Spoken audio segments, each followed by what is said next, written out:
Hi, my name is Tyvis Powell, former Ohio State Buckeye and national champion DB. Welcome to the Buckeye Cast. These guys was born and bred in the Buckeye State, and they like to talk Buckeye football and drink bourbon. Subscribe to the show. Now pour up a drink and pull up a stool. Here's your host, Joe Warwick. Get him, Joe. My gosh. What's up, Tyvis? Appreciate you. We are back, folks. Sorry for the delay. Wi-Fi went down. What can I do? About 5 minutes before 8.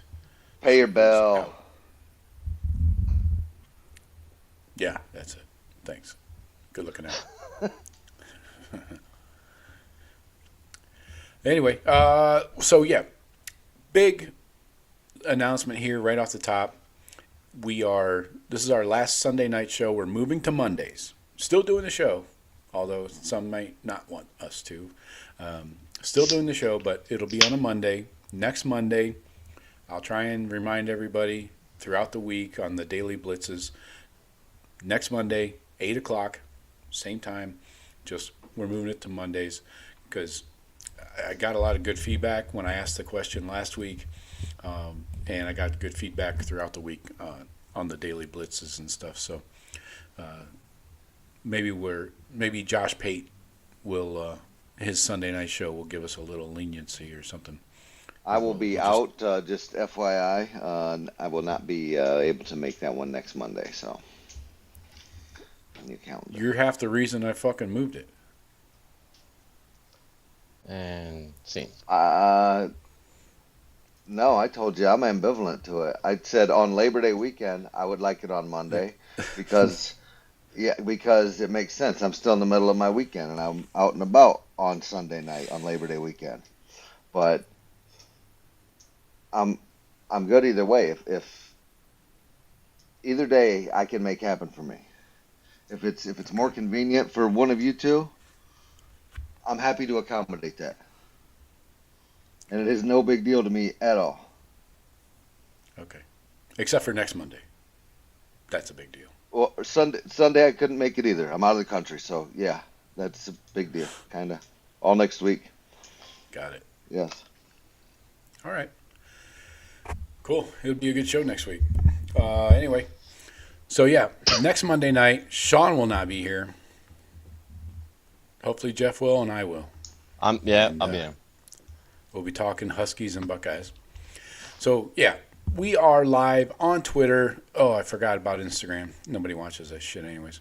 And YouTube Live. Hope everybody's in there. Please. I got a good question for the chat. This one's kind of nationally focused. A different question than normal. And we can start off with that topic right now. Jeff and Shawn. Which Power 4 coach will be fired first? There's a few options out there. Are you giving us multiple choice? Pick one. I don't need to list them off, do I? Well, go ahead, Shawn. We know who's in trouble.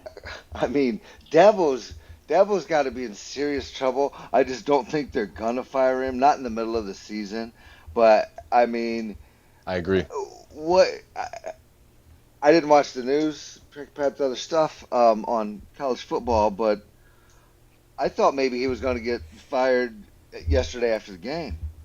I mean, you can't. What were they, fourth coming into this season with all this talent and the loaded roster? And I can't say that I watched their games, but it doesn't sound like I'd want to really watch their games. They were the favorite to win the national championship, like right behind us. Yeah. Second favorite. Klubnik was I think second in Heisman. First or second. Yeah. Yeah. Right. Shawn, you don't want to watch their games. I've watched probably 3/4 of 2 of their games. It's bad. They're not. I don't know. I can't tell what it is, but there's not explosive at all offense. I don't know. The defense is still good, but Syracuse put up some yardage on them. I mean, I always hear the thing that Dabo, won't change and doesn't embrace the portal. Is there any data on that, or is that just talking heads? No, They're like, you know, yeah, I can tell you, he hasn't brought in a transfer portal guy until this last offseason. Correct. And it was I mean, like one guy. At one point, it was Clemson and the three service academies that had not brought in a transfer player. really. One time, yes. So Wow. he's in rare company. Facts. Yeah, facts. It was the year before last, I believe, but whatever. I mean, you can't. You got even if you love the guy, it's like okay, but we're playing by different rules now, Dabo. So you're either going to play by these same rules and keep us relevant. But I mean, they were supposed to have the team. They didn't need the transfers. I mean, they had all the players. Everyone told me. Clemson was back. And on top of that, I will add, NIL is now legal, just like the SEC. The SEC, Bama and Georgia can't dominate anymore. You can't have McDonald's bags up in Tennessee. And I think Clemson is a victim of NIL too. They can't funnel that money through Hope Springs Church to the players under the table and then get guys maybe that would have gone to Columbus or to Georgia, Bama, whatever. Now it's all above board, you know. I mean, I'm maybe in the transfer portal thing, but if I go and look at their recruiting, I think they're still a solid recruiting team, aren't they? I mean, Decent, they're still yeah. getting kids. I don't know what their ranking is this year, but yeah, they're still getting them because, you know, they Actually, play, no. Actually, in 25, I'm looking at it now. That's this year's kids. They were 28th. Yikes! I mean, you're Clemson and you're 28th. I mean, Dabo's he's not changing with the sport. 24, they were 15. right? Joe, I'm gonna real quick throw in my guess for first coach fired in Power 4. Yeah. I love the guy, but Sam Pittman at Arkansas I think is gonna be a first from now. But we already lost one. Vitek lost. It's fired theirs last week. And But I think it's Pittman. You know, go Hogs. the two coaches got fired last week. Who was the other dude? Shawn Foster. Oh yeah, UCLA. So not in LA anymore. nobody knows that anymore. I mean, Sean Foster was their coach. Exactly. fucking fantasy football guy over here. I know. I had Deshaun Foster a couple years. Yeah, Always was a right. bust. I don't know. He might have had one good year. I think I fell for him a couple times. Like, all right, it bounced back here for Deshaun. Sure. Yeah. They should just pivot to MJD, right? Yeah, right. I think there's a lot of coaches in trouble, but I think because their buyouts are so big and schools don't have this money with all this new business, like Napier in Florida, I don't think Florida's got the money. And that's why I honestly, Dabo's got a big. Same with Dabo. His is like 63 mil. Yeah. Clemson doesn't have that. No, that's why I think they're gonna try to get him to. I don't know. There'll be off-season talks and stuff like that. They'll probably tell him he's got to change his ways and whatever. But yeah, maybe Arkansas, I think is it. Pittman's he's not making any ground up. But Dabo took an hour last week out of his day to remind everybody that all he does is win at Clemson. That's all he used to do. Yeah. Notice, Joe, did you see his press conference after this game versus after last game? Yeah. A little different. Very flavor, different. Right? He looks damn near on the verge of tears. I think the Defeated. players are quitting on his ass immediately. Yeah. That seems like what it is. He kind of, in that 1 hour diatribe, kind of, I felt like there was times that he pointed to the players. Yeah. And of course. He talked about going 6-6. Players don't want to hear that in the first quarter of the season. Oh, our coach thinks that we're going to go 6-6. Awesome. With everybody returning, Heisman candidate at quarterback, all this hype. That D line was supposed to be one of the best in the country, and the entire defense, really. Yeah. 3 first rounders I heard. Yeah. Oh no, man, ain't working.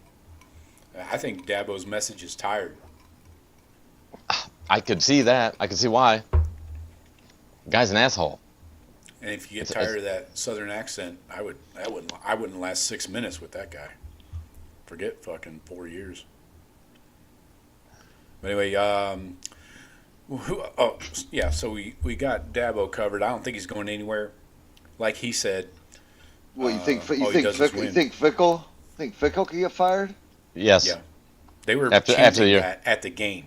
After the season, I think he will. Yeah. Hate to see it, but I think so. Yeah.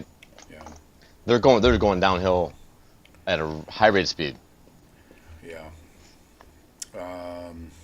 Mike Gundy. Now Gundy. I think he fired or resigns. Bang. Yeah, I think Gundy. I think he resigns. I think Gundy resigns. At Oklahoma State. Yeah. I heard the speculation on, I think it was the Cover 3 podcast, that Sam Pittman at Arkansas is not going to get fired. He's going to resign and take a position in the university, like athletic department or something. Okay.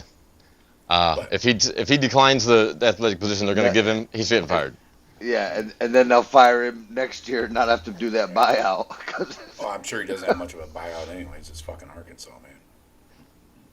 Hey, there's still never SEC contracts down in Arkansas. Nah. Is that really? I'm gonna look at his contract here. I mean, I'm sure it's not, Nick Saban type money. I would doubt it. Yeah. How about somebody in the Big Ten besides Fick? Anybody? Bert just took a whooping. No, but Bert's got that program relevant. No, Bert's not even close to getting fired. Sig Googled his ass. I'm concerned about Indiana. I watched a lot of that game. They look good. Well, yeah, I don't know. It was Illinois. I thought everybody told me Illinois was going to be a playoff team, but still Vegas. The over/under season win total was 7.5 games. That looked like a 7-5 team. And Indiana's playoff bound. Maybe, yeah. They got a tough schedule though. No, they don't. They got Oregon and Penn State. Both on the road. State. Okay, 2 losses right there. Boom. Don't they have Ohio State too? Nope. No. Okay. No Michigan. All right. Well, those are 2 losses, definitely. I think they're in 10-2, probably. Yeah. Well, they're probably the 4th best team in the Big Ten. Anybody disagree with that? Fourth best. Right. They look it right now. I don't know who you could put above them. So USC is the only other. I think you're looking at those 2, one or the other. I don't know. I mean, up for the I haven't looked at Sparty game. I tried to, and then that injury happened like right before the half, and I called it quits. I watched it. I watched all of it. Yeah. Dang, that was just too late. Katrina just told me that he is flying back to Michigan on a separate flight from the team. The team decided to stay overnight last night and then fly back this morning, I take it. So she said that the kid's flying back on a separate flight. So it's good that he's shown some mobility and stuff. Yeah. Who else? Marsh looked like shit in that game. He definitely wasn't 100%. They only played 3 wide receivers in that game, 2 tight ends and a running back. 6 players had targets. 3 receivers. I didn't even see what Marsh's numbers were. 2 for like 28. Yeah, I didn't even see him catch. I didn't see him catch a ball. But I did see one play where it was like a wide receiver screen, and he went out there and got the block on the main guy, and then went and got the other block. I mean, pro level stuff, man. Yeah. I'm a big fan of Nick Marsh. Yeah. Well, maybe Aiden Childs isn't. He was open a few times. Childs that dude is not a game-changing quarterback. And USC's defense is not one that is like a vaunted defense by any means. But no, both teams gave up some big plays. That linebacker, he couldn't threaten. He couldn't threaten them. Yeah. That long-armed linebacker, man, gets after it. He's a problem. 18, is that his number? Yeah. Yeah. I stayed up till halftime, and I was like, seen enough. It's not looking good. But, hey, Sparty did cover. Getting 19.5. Thank you. They were getting, that was live betting. They weren't getting 19.5 right out of the gate. Bullshit. Were they really? I placed that on Friday. Yeah. I did do a couple live bets like first quarter. Wow, No, I would have thought that. I mean, I would have thought that would have been a touchdown spread. Yeah, 19. Yeah. Heck yeah, that's a great bet. Yeah. Barely covered, but I got I had Sparty plus 10.5 in the first quarter. No, maybe it was 6.5 first quarter and 10.5 at halftime. Anyway, one of those covered. What else? So back to our coaches getting fired. Odysseus in the chat had Mike Gundy. I think that's legit. Although, he's going to get paid. I'm sure T. Boone Pickens has something in his will for old Gundy. That's the only chance he's got. Yeah. Instead of a statue outside the stadium for Gundy at Oklahoma State there, can we just get a loop, like a TV, just looping the "I'm a man, I'm 40" video? Yeah. I would be in favor of that. I would kick in $50 for that. Come after me. That's the best ever. That's one of the best fucking lines. That is great. Yeah, you'll never hear Dabo say what he said. No. Dabo will not go protect a kid like that. No, he never has. That's good shit. Anyway, I don't have any other coaches that might be on the hot seat just yet. Marcus Freeman's letting me down, though. I'll tell you that. I asked the question a year ago, are we sure he's a good coach? I know he's a great recruiter, clearly. But they just gave up 30 to fucking Purdue, man. What are we even doing? That happens. That's no big. The guy took his team to the Natty. With the new Natty, you don't back yourself into that. You gotta earn that. I take nothing away from Freeman. I think Freeman makes that team better. I think they punch above their weight most of the time. I mean, they beat Penn State, but I'll take Freeman over Franklin, of course. Okay. In the playoffs last year. Unless it is the end of the fourth quarter and you have 10 men on the field on defense. That's not on the head coach, though. I don't put that on him. He had the opportunity to call a timeout. Didn't do it. Why? Well, okay. If he knew there was 10 and then just let it ride, then that's on him. Yep. All right. Well, let's see. Anything else we want to cover? Any games you guys really? Well, I'm telling you, yeah. Let's go. Let's go through a couple of these Big Ten games. Go. Yeah. I think that Indiana game. That was a beatdown of epic proportions. They did whatever they wanted. Worse too. I know. I just that Scagnetti, spaghetti. He's got something cooking over there, and he's doing this with B players. Now maybe Bert's team, and they did when they zoom in on Bert on the sideline with that disgusted look on his face. That's gold. That's always gold. Yeah. He's been carrying that for 20 years. I know. Yeah. That's got to go on. That's got to be out there on some memes. Yeah. You guys want to touch on Michigan and Nebraska? Because I don't know how them fucking scumbags won that game. I know. Go ahead. 30-27. No, I didn't see all of the game. I was just kind of following the score. Then I went back and kind of some highlights. But dude, I watched the start of it. I couldn't believe it. It was just like Michigan luck. They drive down to the 2-yard line on the opening drive and get stopped on 4th and goal. Right. And then they're down there again and missed a field goal, like a chip shot field goal. Wait, no, you're talking Nebraska. Yeah, Michigan. Nebraska. Yeah, Nebraska, right out of the gates. It's missing points, and that's how you lose a game like that. Yeah, exactly how you lose. They should have had 10 points there in those two drives. Easily. I was picking Nebraska. I thought this was a game that Nebraska would get. Raiola would put it together, but Nebraska's not. They're not there. They're not ready yet to be. They're in the upper half of the Big Ten, but that's about where they're going to stay, I think. That's being lenient with the. Did you see those rushing numbers? O-line. Michigan's rushing numbers, they ran for like 290 on them. Yeah. Well, yeah, it was all big plays. Haynes averaged 8.8. Marshall had 6 for 80. yarder. Yeah. He had 54-yarder. That helps. Yeah. Take that off the boards, and Marshall ran for 26. And Underwood had 8 for 60, I think. Yep. But he had a touchdown. 37-yarder right at the gut. The seas just parted right at the middle. Hey, Cornhuskers, you got to stop the run.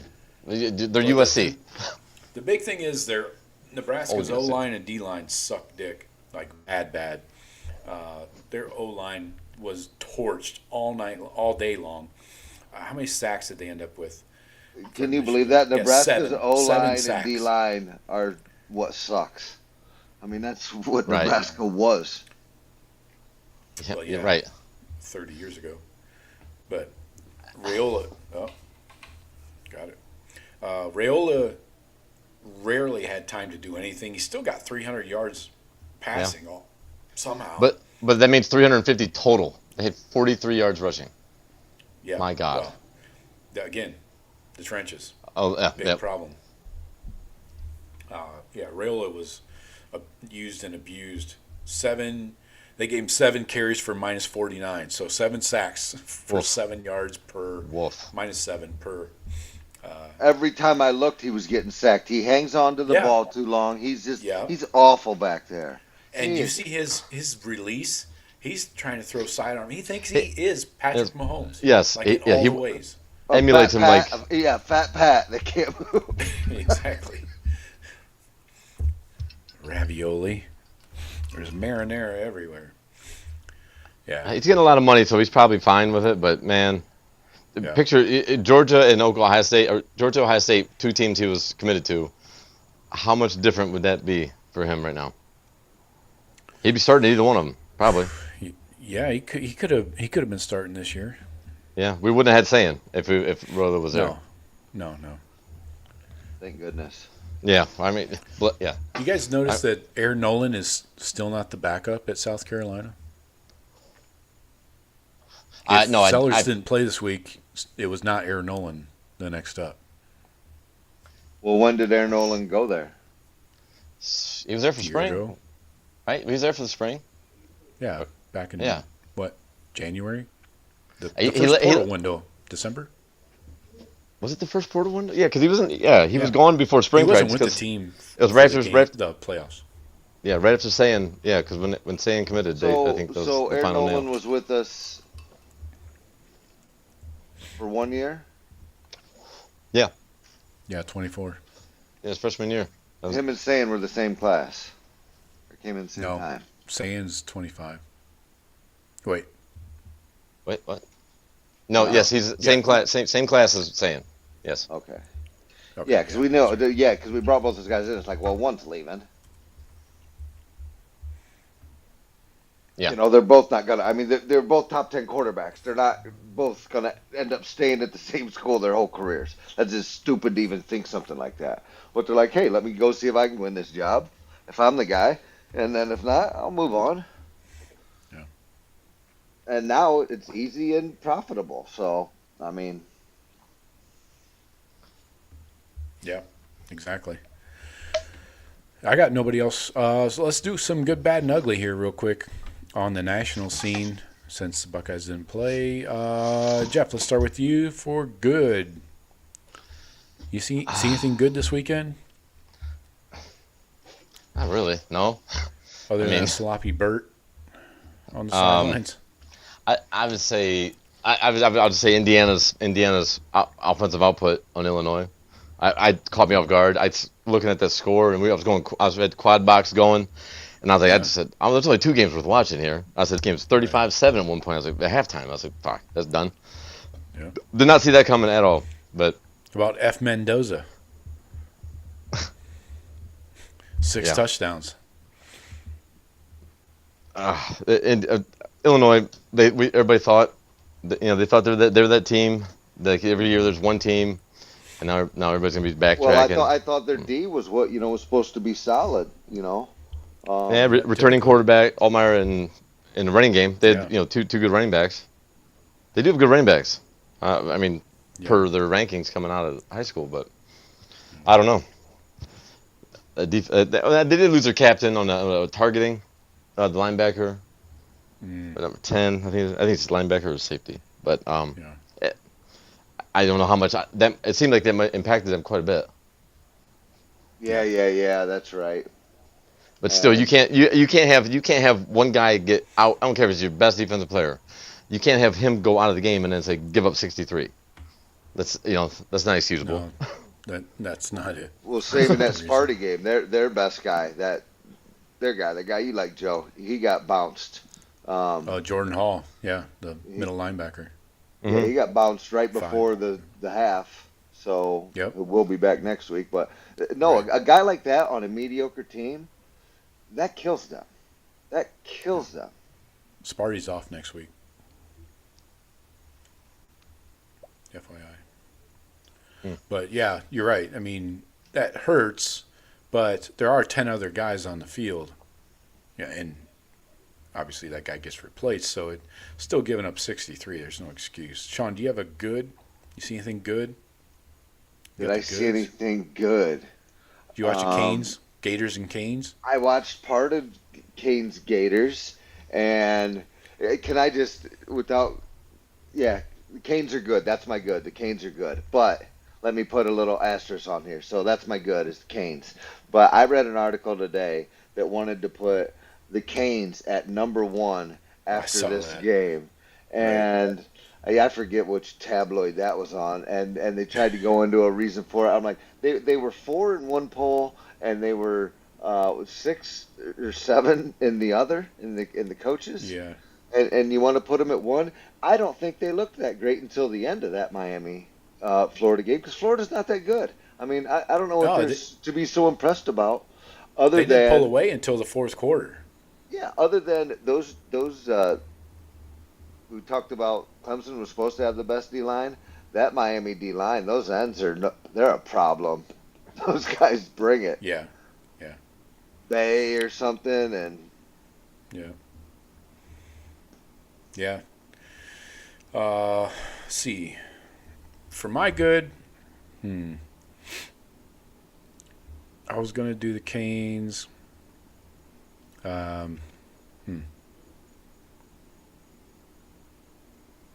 was gonna say Canes D line, but yeah. I don't know. There's not a lot. There's a lot of crap out here. I'll say Arch Manning. 18 of 21, 309, and 3 touchdowns, and got in the face of some guy in the end zone. And did he get a penalty on that? I saw the play. Did he get a penalty? Because that's taunting. I mean, that's a taunting on anybody else ever does that as a taunting, and the refs are watching for that all the time. Yeah. Hey, this is a sarcastic good, clearly. He needs to show some heart, and he needed a moment like that. Really? To remind that D lineman from Sam Houston that his last name's Manning. That's right, Biz. Okay. Maybe you forgot who I am. Yeah. So that was pretty sweet. That was probably the funniest thing I saw all weekend. I didn't even see it. It just sounds funny. I hadn't seen it. I could cue it up here.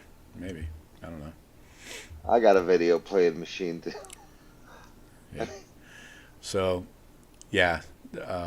Tough talking a D lineman that's laying on the ground after you just scored is pretty sweet. Maybe that D lineman said some things. Things were said, Maybe. you know. Words were said. Yeah. Words were said. They can't be taken back. And it is what it is, some might say.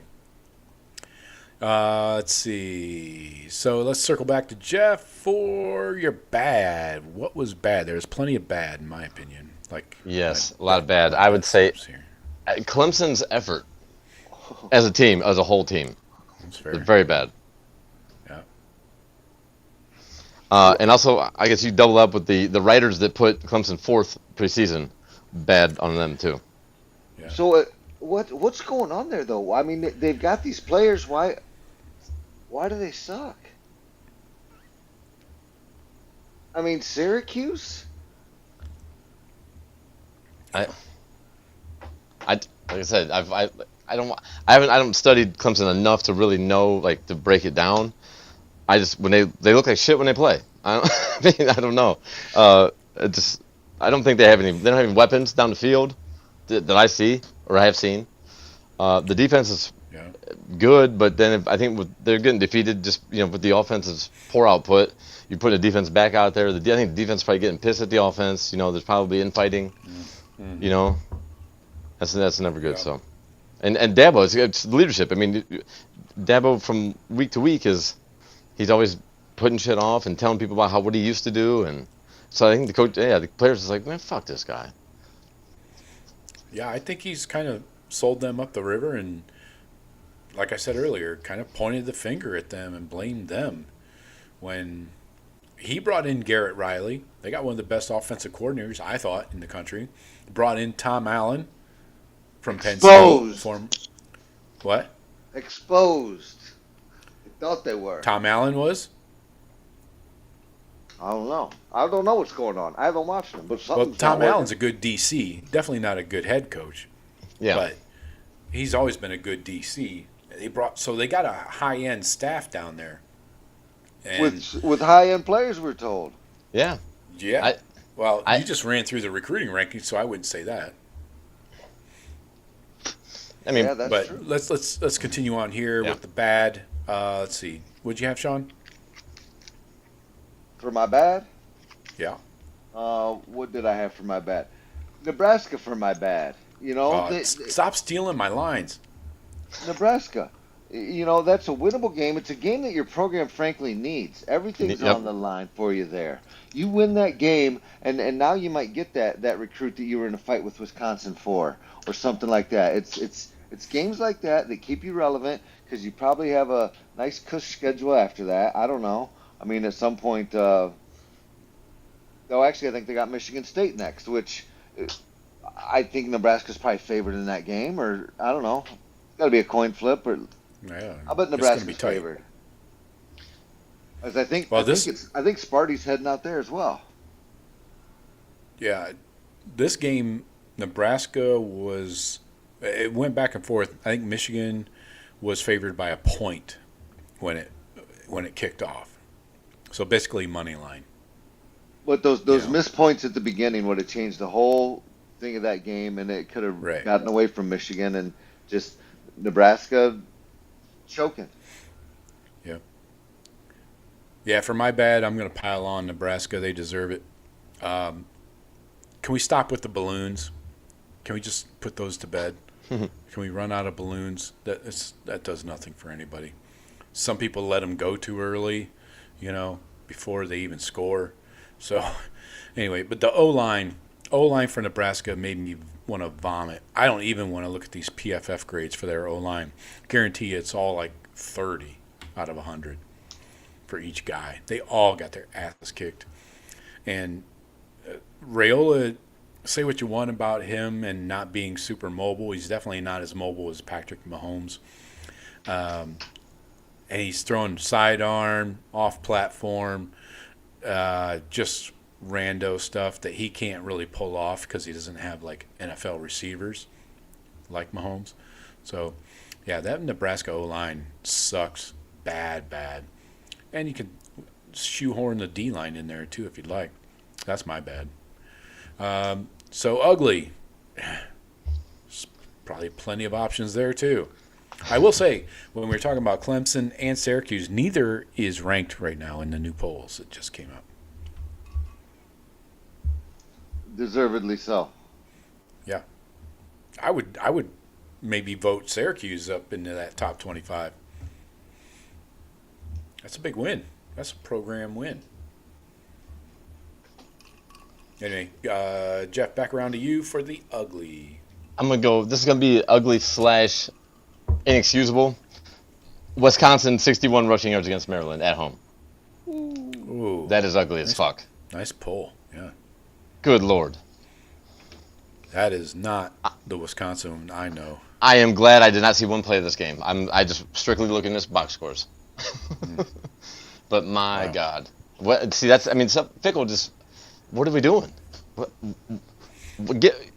They have Wisconsin has a. They have a type.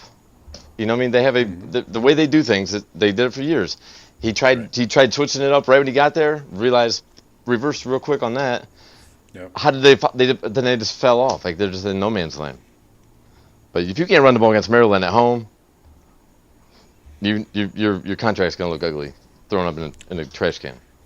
I thought Loxley was going to be on the hot seat, but nobody's mentioned him yet.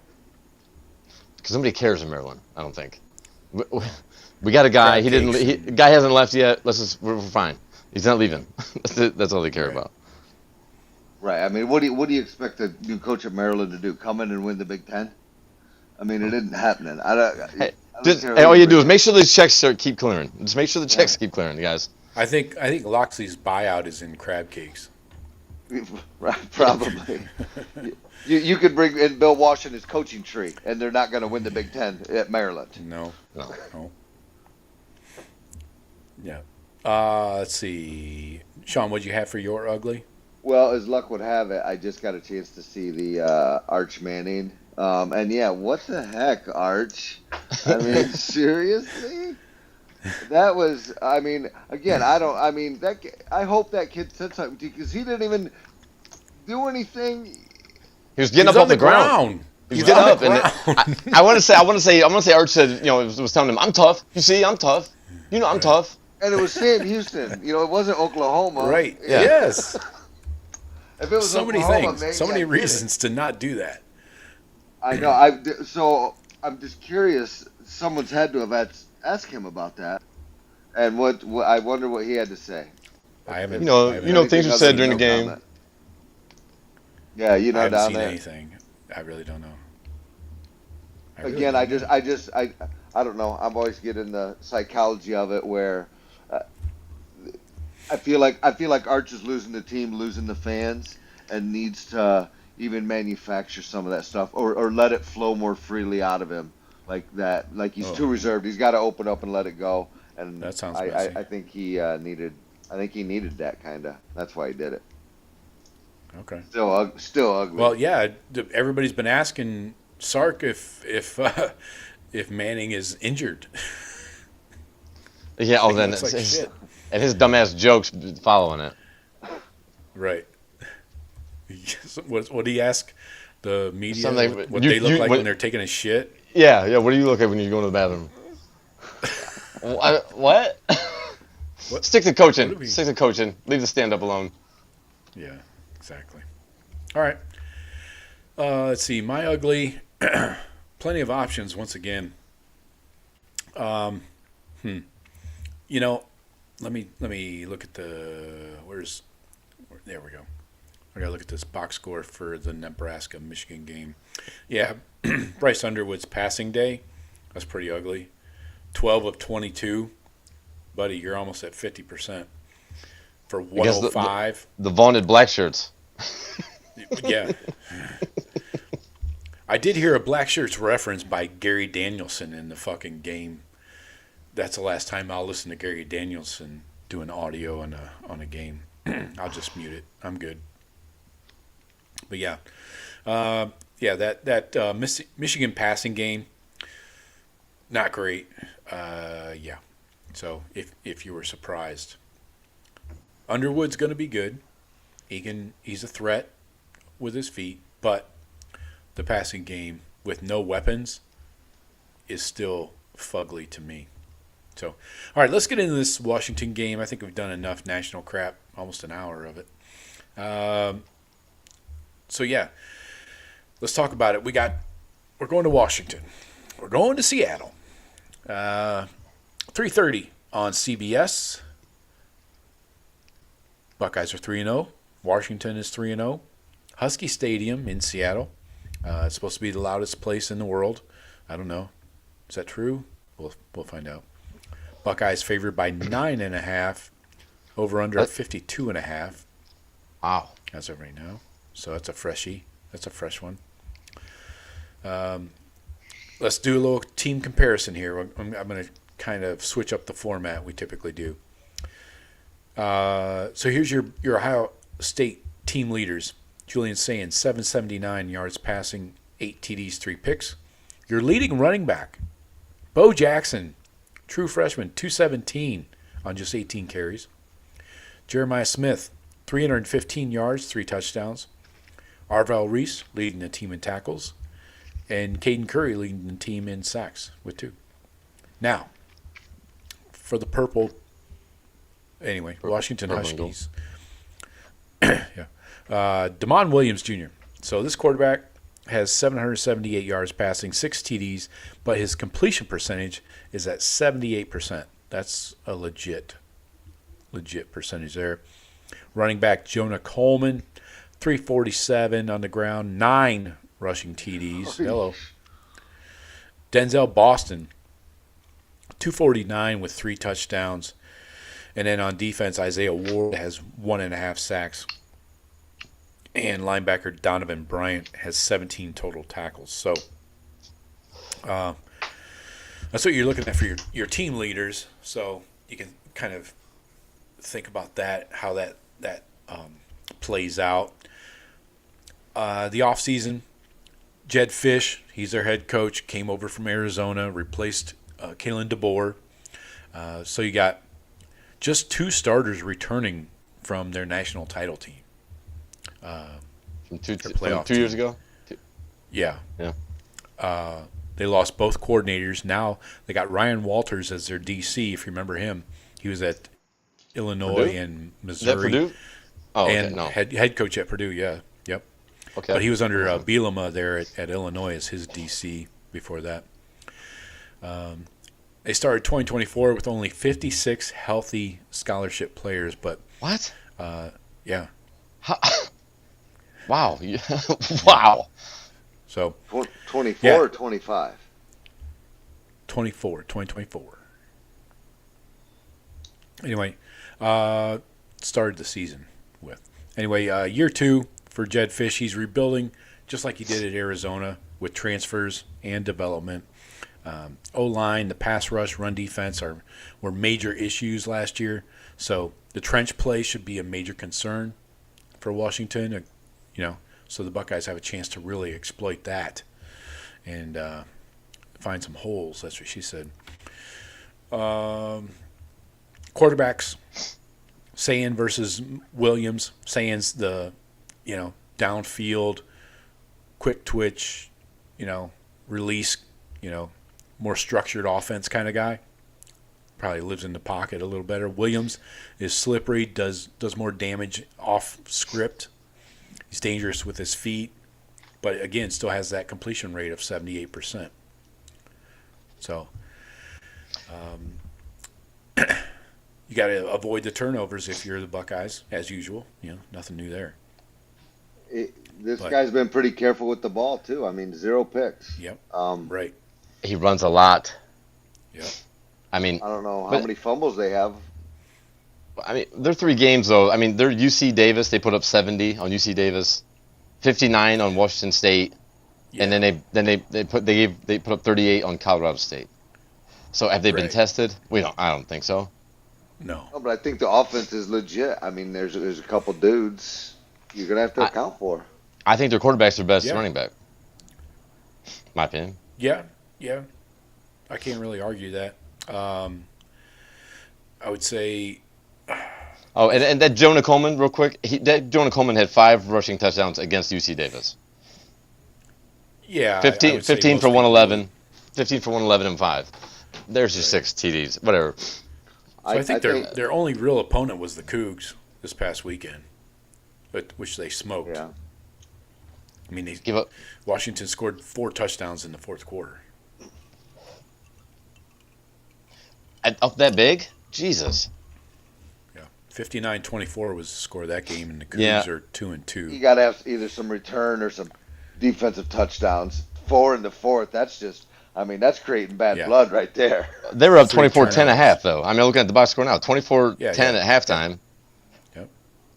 At the end of third, it was 31. 17. Yeah. So there's a ball game going in the fourth. Like, I get it. Okay. Yeah, 31-24. 3 turnovers by the Cougs. So, not surprising. Yeah, what'd you expect? What else here? I don't know. Williams is going to be a test for this secondary. Oh, yeah. Defense as a whole. I mean, him, like, the broken plays, like, we're trying to, like, how those, we're talking about, like, with Arch and the rush ends. Like, our rush ends, and are not getting open up big gaps. Because this dude's going to look to run more than any of those other guys, Navarro or Manning. So, Right. It's contain him, make him throw the ball. Is what we have. We just have to make him throw the ball, because that's the only way he's going to hurt us. I think, because if he's getting 80, 90, 100 yards on the ground, and then we're watching him too much, and the guys are getting behind us. So luckily, I think we've already played 2 of these quarterbacks with the same kind of style, and I don't think he's nearly as good a passer as Manning. And Navarro's probably, I don't know, a little more shifty, a little more agile. Is it, I don't know. I think this is going to be the most competent offense. I feel like if we were playing as a whole, yeah. If we were playing Arch Manning this week, that would be a tougher. This week coming up, it'd be tougher than it was week 1. I think he's settling in a little bit. Sure. But as far as the total offense, I mean, these guys kind of put it up there. I know they played cupcakes, but I think they're second. Is that right? Second in scoring points per game. And they're not terrible in on their defensive stats either. So again, but you played Colorado State and Washington State and another cupcake. Even so, you got to be shutting people down. Yeah. You're talking about Washington's defense or offense here? Their offense, I know, is like one of the tops in scoring and yards per game. I got them at 48th in scoring. I think but their defense is number 3. Go to. Well, I think you're looking at something else. Okay. Washington's defense. I think the competition though. Colorado State does not pose any threat. Washington State is a shell of a team. And UC Davis, I don't know. I have no idea about UC Davis, but I'm guessing if it's 70-10, that's a Grambling. That's relatively, I would assume. Yeah. So I don't know. There's no test. I mean, so you could rack up a lot of points. But what's your competition like? Now I think they are probably the most. I'd say the most competent or confident. Confident. They're gonna be huge. They're gonna be big confidence because this is their Super Bowl. They're gonna be. They got the yachts out there for pregame, and it's gonna be loud. But it's gonna be a noon game or it's a 12:30 game for them. So maybe a little sleep. We always worry about it being sleepy in the shoe on the early games. Seattle's they're gonna be loud, but it's not gonna be a night game where it's all ruckus I think they're a good team, but they're gonna get woken up here. But seeing some real competition. Yeah, and I think you were looking at total points, Joe. I'm looking at points per game. They're second, only behind Florida State. Again, that's probably going to come way down after this week, I'm guessing. Right. But yeah, I mean they're averaging 55.7. What are we averaging a game? I can't even use this website. We are at. I'm guessing 38. 40.3. Okay. And we 14 in week 1 to the number 1 team in the country. But then went 70-0. See, I don't see those stats like that, the points per game given up and scoring. I don't really pay attention to those till you get a couple league, at least week 5, week 6, you get a couple league games in there because everybody's got a couple cupcakes that you're padding stats on. So it's a hard read. It's a hard read for them to say how explosive their offense is. They played UC Davis. I mean, we played Grambling. So I mean, right. I mean, I wouldn't expect it. The Huskies. I feel like we both got a similar situation. Except we played the number 1 team in the country. Yeah, except for that. And we'd shut them down. Yep. Yeah. Damon Williams, the quarterback. That's not nothing. So They got him at 5'11", 197. But he does not do any damage downfield, really, with his arm. Looking at his passing depth here, behind the line of scrimmage is really what he does. He's 18 of 18 on the year, from 0 to 9 yards, so less than 10 yards. He's 15 of 18. Then his numbers go down. He's 100% behind the line. You should be, right? I mean, yeah. Then less than 10 yards, you're 83%. You probably should be. Then as you get up into that 10 to 20 yard range, he drops to 61%. So that's a huge drop off. That ain't terrible for that range. What? That is not bad for that range. It's not great. Okay, keep going. My point is, as we move further down the field, 20 plus yards, he's at 54%. Yeah, that's okay, I guess. But those are just bombs, just deep balls that he's launching. But I don't see that being a problem. Because he's got he's got 6 less completions and the same yards as Julian Sayin. Okay. And 6 less completions. So they're either making those big plays behind that line, and those are busting off for big runs, because these guys are putting up yards and numbers. I haven't watched them. They're never on. You can't try to find a Washington football game. I mean, I've every week they were on this week, but I missed it. I was working earlier in the day, but. I assume that UC Davis game wasn't on anymore. Yeah. I get that one. Ears. I get that channel that I can watch high school sports. I could probably pick it up on there somewhere. Right. Probably on a feed. So I mean, like got a lot of wide receiver screens, stuff like that. Those swing passes. But that 0 to 10 yards, Joe, at 83%, that's still good. That's good. But yeah. But you're doing that against UC Davis, Colorado State, and Washington State. Right. I would if he completes 80%, 0 to 10 against us. Then I'll say that's for real. But I'm not gonna say it's for real now. No competition. So they're gonna have a lot to prove. He's gonna get hit hard too. Yeah, we gotta hit. We gotta get every lick on him we can when he breaks the pocket. Looking at his rushing stats here, he will run the ball 10 times a game. Yes. Yeah. And he's going to get some yards. On the season, he has 259 rushing. Just this past week, he had over 100 against Washington State. 3 of them were more than 15 yards. He gets first downs. He had 5 first downs against Washington State just with his feet. He does. Those are not all scrambles. So design Washington's, half of them were scrambles of the 11 carries he had. So he does have 4 missed tackles forced. So he's definitely he's getting yards after contact too. He's almost 5 yards a carry after contact. So he's a tough little bastard. Yeah, sure.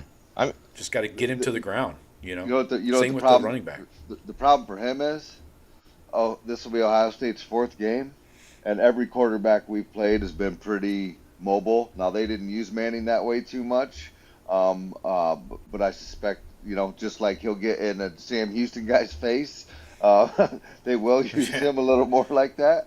But I feel like we're getting pretty good at the mobile quarterback situation. Yes, now, that's my point earlier, yeah. Yeah. Anyway. But I think it does help. Shawn, you're right. I think it does help having faced Navarro and Peyton. Or not Peyton, man. Jesus Christ. Arch. Facing both of them with that potential, our game plan. The game plan is going to be similar, I think. Quarterback's trying to run all over. Yeah, I think the game plan is going to be similar. On defensively, I would believe. Right. Challenging deep. This Coleman guy, you take the UC Davis game out of the equation because he had the 5 TDs. So he's got 4 in 2 games. They already had their bye week, by the way. So this is only game 4 for them. But yeah, against Washington State, Jonah Coleman only had 59 yards, a 4.9 average, 2 touchdowns. Look at his receiving though. Joe, his receiving, he had 6 catches for 104. Yeah, exactly. So I mean, who knows? He does have 5 forced missed tackles. That's a good number, and he's getting first downs too. So he's only 5'9", 228 though. So he's all legs. Fucking bowling You got to ball. get this guy in the fucking ground and wrap him up. You got to bring some friends. So who else? One thing we do very well. Gang tackle. Yeah. Because of it. Just running, attacking, running to the ball. Yes. Yep. Denzel Boston, the wide receiver. He's got 7, 9, and 7 targets on the first 3 games. I had 100 yards over Washington State there for 2 touchdowns. Nice 17.8 yard average. Doesn't get a lot of yak yards. He's not going to blow you away with speed or something like that, but he is going to be consistent, and he can make you look bad if you forget about him. So that's their guy. That he's 6'4", 209, so a big dude. He's going to be a tough cover for any Buckeye. IGB is going to welcome that competition, I think. Yeah, and he can make plays in contested catches. He had 3 contested catches against Washington State. So, that's something to be concerned about. It's going to be a good test for us. Yeah. Yeah. Yeah, so the front 7's going to have to slow down. Well, front 6 nowadays. Jonah Coleman, the running back, without overcommitting to the run. So you're going to have to maybe walk a safety down to help out occasionally, or just bring in an extra linebacker if you think it's a run. Then on the wide receivers, of course, Jeremiah Smith, what are you going to say? He's probably going to get double covered. I assume they're going to roll somebody over the top to keep him from getting beat deep. Washington's going to use Boston in their red zone as he's their go-to guy. Jump balls and stuff like that. Yeah, they got a tight end, DeGraff. He was all freshman last year in the Big Ten. So look for him in the middle of the field. So where you can find. Sorry, Joe. Sorry, I didn't mean to step on you. Sorry. That's all right. All right. Go. I was just saying, I just right where Caleb Downs likes to hang out. Exactly. And our other safety is playing out of his mind too. So I like that. Legally. Look there. Legally too. Yeah. Keeping it legal. Great hit on that. Yeah. Let's see.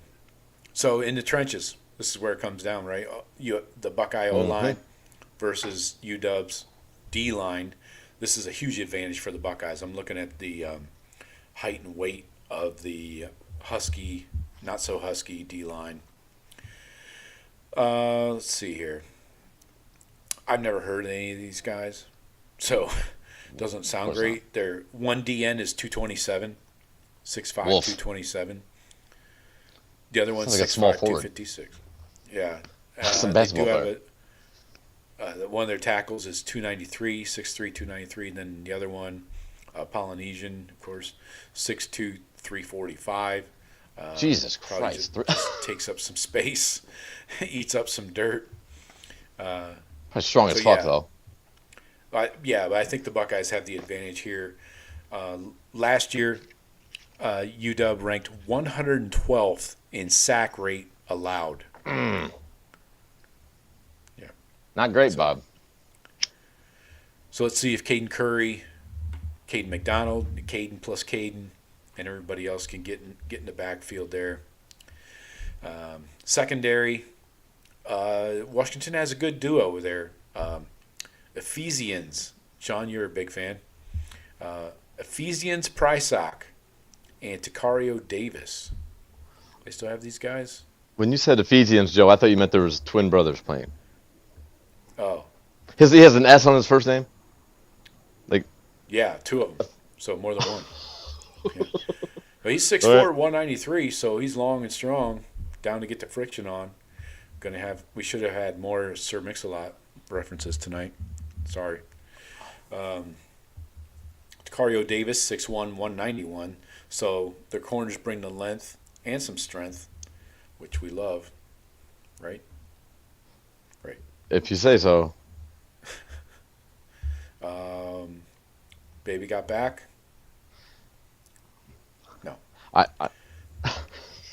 So they did lose both their safeties in the offseason. So they got let's see, what is this guy? Looks like a JUCO transfer, 6'1", 205, CJ Christian. Oh, he's a senior. And then Mikel Esteen, he's a senior as well, 6'1", 190. But these guys are not highly touted safeties. So that might be a place to work on too, you know.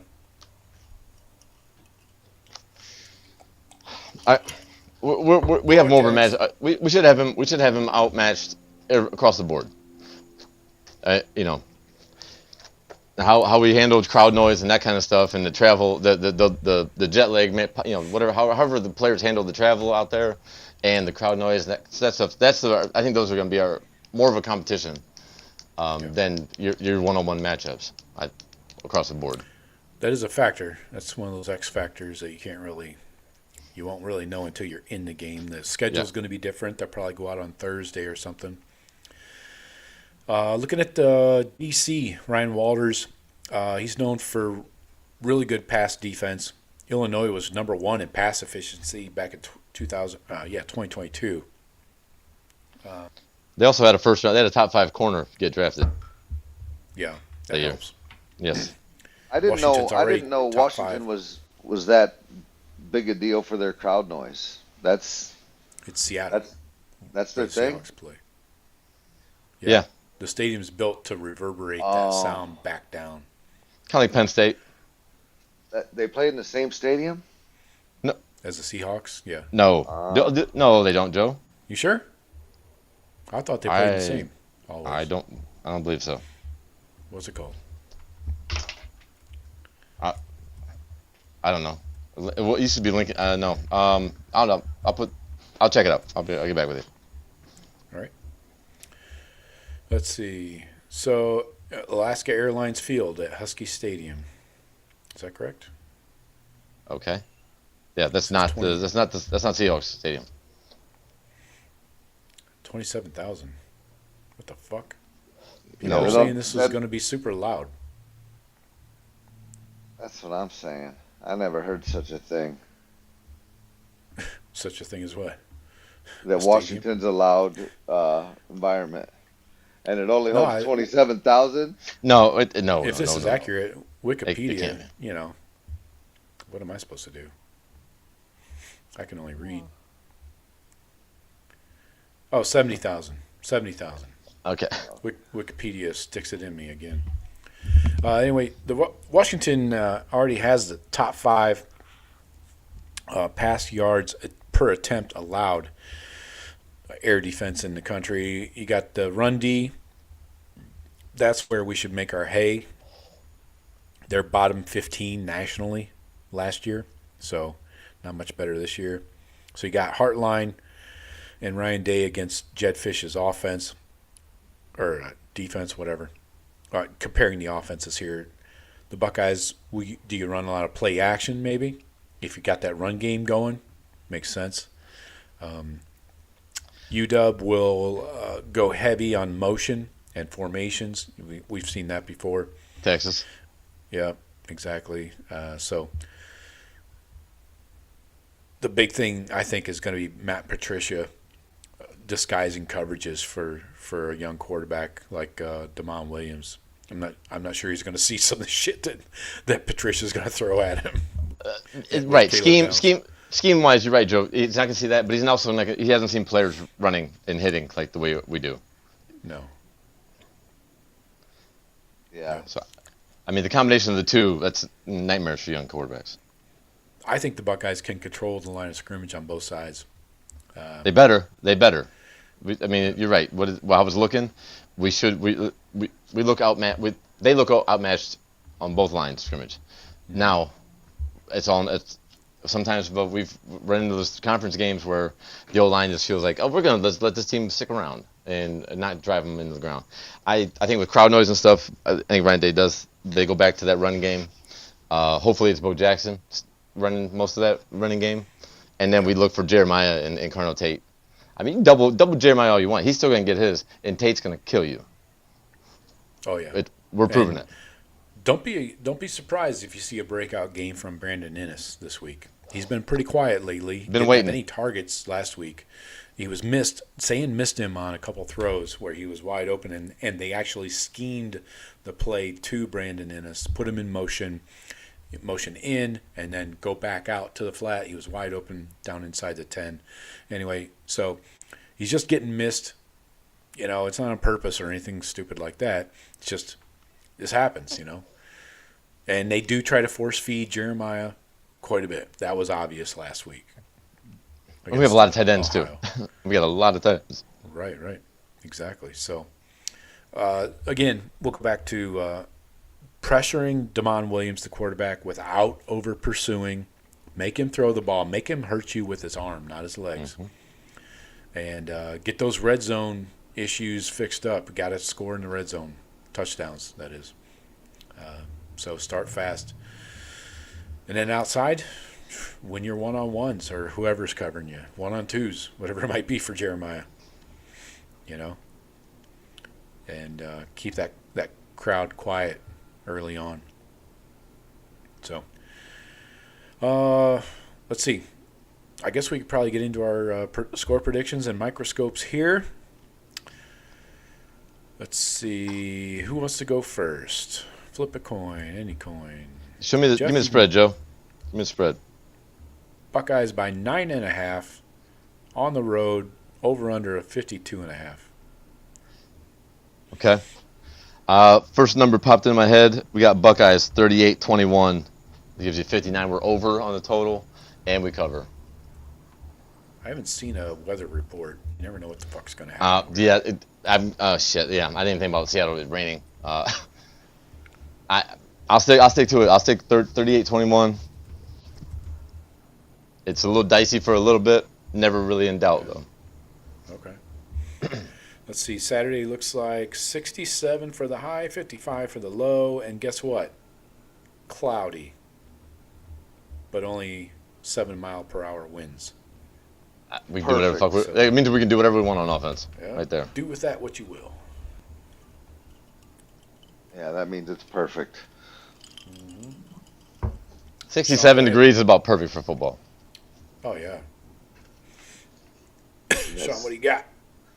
I'm going similar to Jeff, just a little bit better on defense, 38-17 for my number there. I think it'll be, first Big Ten game, opening up Big Ten play here.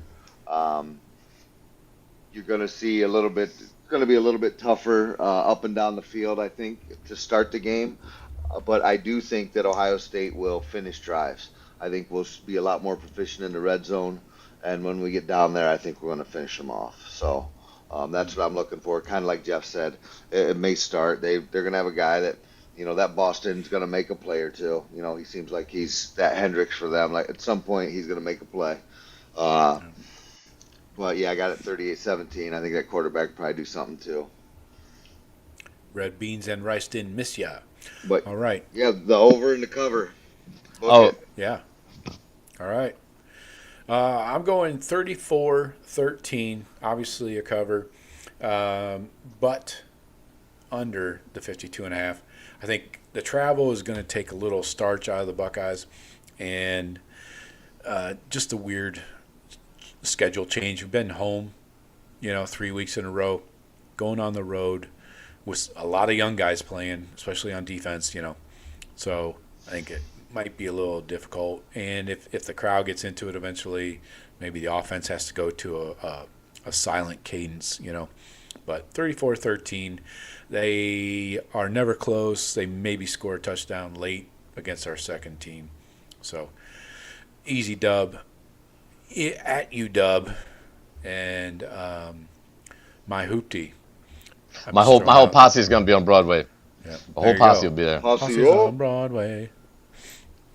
All right. Microscopes. Jeff, we'll start with you on offense. All right, Joe. I'm gonna go Brandon Ennis. I need a breakout game, Brandon. Come on, Brandon Ennis. Show us our fourth or fifth or sixth weapon, wherever you want to rank him. Let's open up another box to our offense here tonight or Saturday night. Yeah, like that. Defense? Do we go with both? Let's go Shawn for offense. Yep. We'll circle back. I'll go with Brandon's buddy. I'll go Tate. Tate, give me another touchdown. He's always good for one. So I expect Carnell Tate to have his typical 5-6 catches, 80+ yards, and a score. Okay. We got stat lines too. Wow. Okay. Yeah. Good on you, so Shawn. If they don't hit those numbers, then you don't win your microscope. You don't even know what the microscope is. Like, you change it. Like there's no winning the microscope, dummy. Oh, all right. Well, when Joe paints a prediction, he's gonna win it. I just nail the score predictions every week. That's all I know. So you got Tate. Yeah. All right, gotcha. All right. Well, Becky, look at her butt. It is so big. She looks like one of those rap guys' girlfriends. Anyway, speaking of big butts, offense, I'm going. I want to go running back here. I just don't know who the hell's going to start. I was going to go. I could see Bo Jackson get. I was thinking Bo Jackson start on the road. It's going to solidify his number one status. We're going to hear Tuesday when Day talks Tuesday. Of course, that's going to be asked. You know it will be. And he's not going to give anything away, of course, but he's going to say, yeah, he's earned more touches. It's probably something along the lines that he'll say. I think we probably don't see him starting, being the first play of the game, being out there. I think he gets the most carries in the game. As counting on him not fumbling, because that'll change everything. But yep. I think he does end up with the most carries. So who are we not allowed to take anymore in the microscopes? The quarterback and Caleb Downs. And Caleb Downs. I thought that was. Are we picking players of the game? Are we picking players that you need to watch that has a good game that are going to affect the outcome of the game? That's why when we take linemen and things like that, it's not like it's going to be. Yes. It's they're a guy that's going to be integral to this game. That's what the microscope to me is. It's not. Yes, Shawn. That's why I see it that way too. Like matchups. Like, is this guy going to win his matchups? When Jeff takes Phillip Daniels, how the fuck do we know how he did? No, that. Break down his PFF grades at least. That would be. Get sacked. That's exactly what I'm thinking of with a microscope. When he takes that lineman, it's like, that guy needs to have a game, or we're going to be in trouble. Yeah, is he allowing pressures? Is he, All right, I'm going Bo Jackson then. Yeah, good call. Even if he doesn't start. Yeah. I think you're going to see him in the game more than the other two. Okay. So, I mean, I want to see how he handles an away game. He's Bo Jackson. He busts along one every freaking game. He looks like he's on bus 5 or 6. He's so close. But I think I'm excited to see. Him get more touches. Bo knows Bo. Right. All right. So you want to get in my bins, Jeff? Defense. I gotta go Kenyatta Jackson. I don't know. Is it health or is it what is it? Because I want to see Kenyatta affect the passing game, affect the rush. He's not. Affect the head. He's getting outplayed by maybe 3 defensive ends. It seems to me. Maybe. He's got it all there. I don't know, but they're so hush about injuries and stuff. He might be nursing something. I don't know, but I want to see more from Kenyatta Jackson. Okay. Excuse me. Yeah, on the season, Kenyatta's up there in pressures. He has 4, but no sacks. All the rest of the DNs are playing well too, though. I mean, they're all playing well. Curry and Bo Atkinson, 12 and 7. Both of them. Caden has 3, but Curry was getting looked over at the beginning of the year for Kenyatta and Atkinson. But Caden racked up he had 7 pressures last week against Ohio. He's always around the ball. Whenever he's on the field, he's always around the ball. Yeah, we do need Kenyatta to step up. Yeah. Start doing something. What do you got, Henry, for defense? Rump so smooth skin. Again, kind of the same theme I've been going with. I think with these mobile quarterbacks, I feel it's upon the linebacking crew to really kind of spy this guy and keep him in check, especially up the middle. He wants to try and sneak out there when that pocket's collapsing. Number 8. And then still chase him down if he wants to bust it outside. So I'll go with my boy Arvell Reese to hold things down in the middle. Okay. I like that. This quarterback, this quarterback can't have, 6 first downs running against us. That keeps him in a game. I think if Arvell Reese is healthy through the game, I don't see it happening. He's almost getting to that point like Caleb, like, okay, we know Arvell's going to do his thing. We can't, he's getting to that point. Arvell is a quarterback run stopper. Yep. That dude does not want to see Arvell. He does not want to see number 8 running after him. Right. Take the average black man and ask him that. She's got a patch much back. I didn't know where you were going at first. Could have gone anywhere right then. Defense. I think the secondary is really going to be stressed when this quarterback gets out in the free space and starts looking downfield. That Denzel Boston at 6'4", that's concerning. We don't have any corners 6'4". Yeah, nobody does. IGB 6'2". But so I'm going to put it on the. I want to go corner here.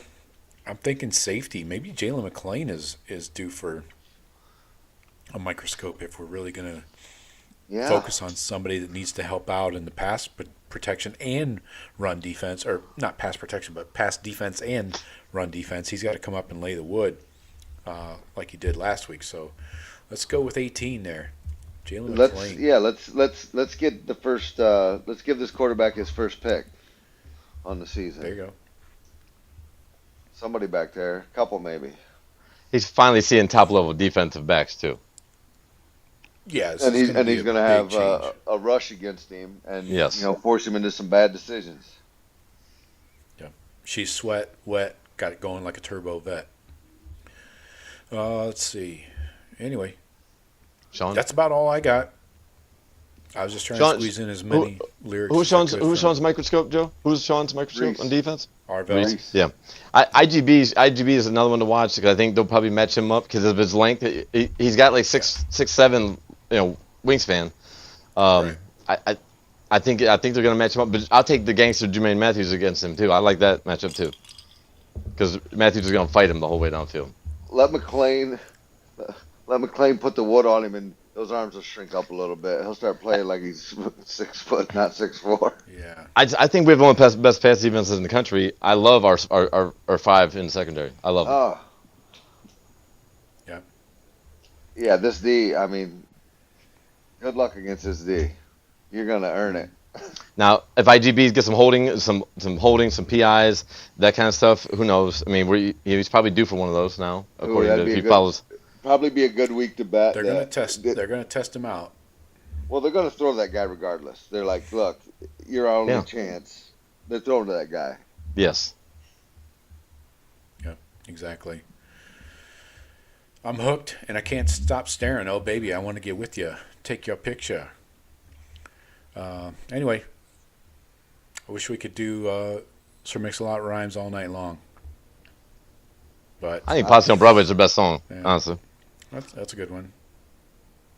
Yeah. He ate the quarter pounder through the pickles on the rug. That's my hoopty. Oh shit, that's right. Yeah, that's what I like. Tailpipe dragging. So, don't work. Yep. Girlfriend nagging. Yeah. But I haven't listened to Sir Mix-a-Lot in 15 years. I'm sorry. I'm a freshen up on it. Tried to warn me, but that butt you got makes me so horny. So, all right, folks. Sorry for the late start. The Wi-Fi locally was on the fritz. What do you want me to do? Sorry for the Joe's raps of Sir Mix-a-Lot.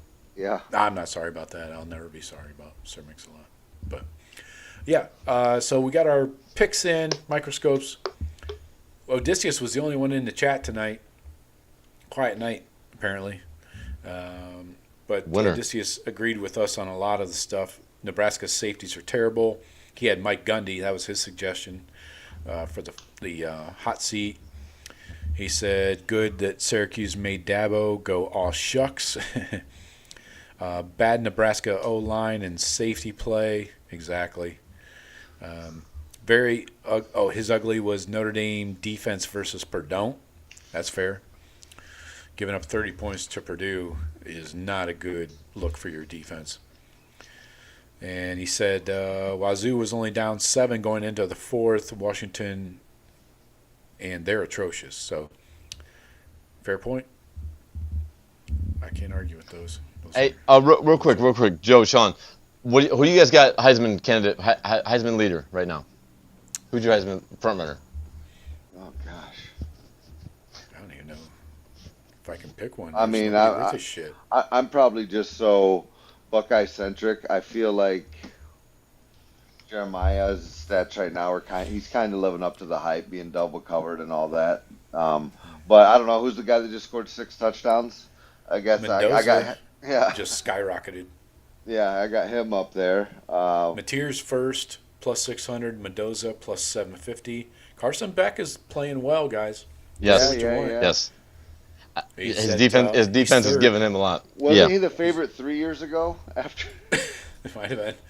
He was number one. He was number one pick in the draft At a year and a Georgia. half ago. Yeah. Yeah. And then Dinty Moore, plus 1,200. He's fourth. Josh Hoover, who the fuck is that? Josh Hoover, quarterback? Yeah. Maybe. Sounds gotta like be a quarterback. white quarterback. No, I have no idea. I have no idea where he plays. He's plus 1,200. Josh Hoover. I've not heard his name on any college, any podcast, any highlight reel. Nothing. TCU.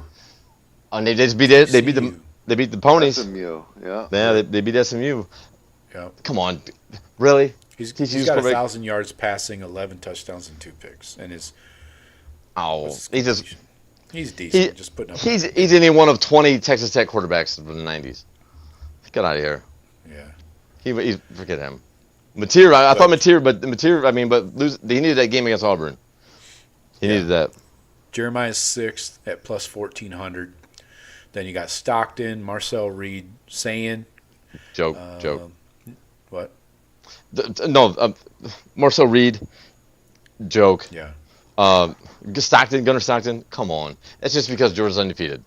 But I don't think there's a clear leader right now at this point. No. Mateer was. If he would have balled out against Auburn, I would have said Mateer clearly in front.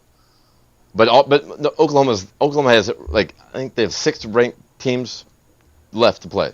Yeah, I'll put him up there after they play Texas.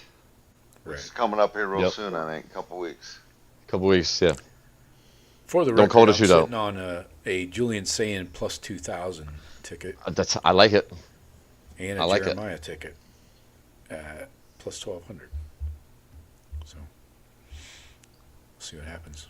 Anyway, we got to get out of here, folks. Appreciate everybody joining us. Hey, leave a question, comment, all the stuff in the comments. Visit the BuckeyeCast.com. You can always email me. My email address is joe@thebuckeyecast.com. Call, text, email, whatever. You know how to get a hold of me. It's all right below the show. And Jeff and Shawn, appreciate you. Appreciate you, bro. We will be back a week from Monday. A week from tomorrow. I won't be. Tomorrow. Konnichiwa, Shawn. I'm going to Mexico. Adios. Oh, jeez. I thought you're going to like Cabo Same. for vacation. I thought you were going for Japan for work. Nah. Now you can say konnichiwa there. I'm sure it matters equally. Yeah. We're still going to say a Dorito. Right. Stay out of the donkey shows, Shawn. Yeah, I will. I'll try. That's not your scene. There's a girl fucking a horse. All right. I Appreciate was it. here with my friend Johnny Older a month ago. Talk to you later.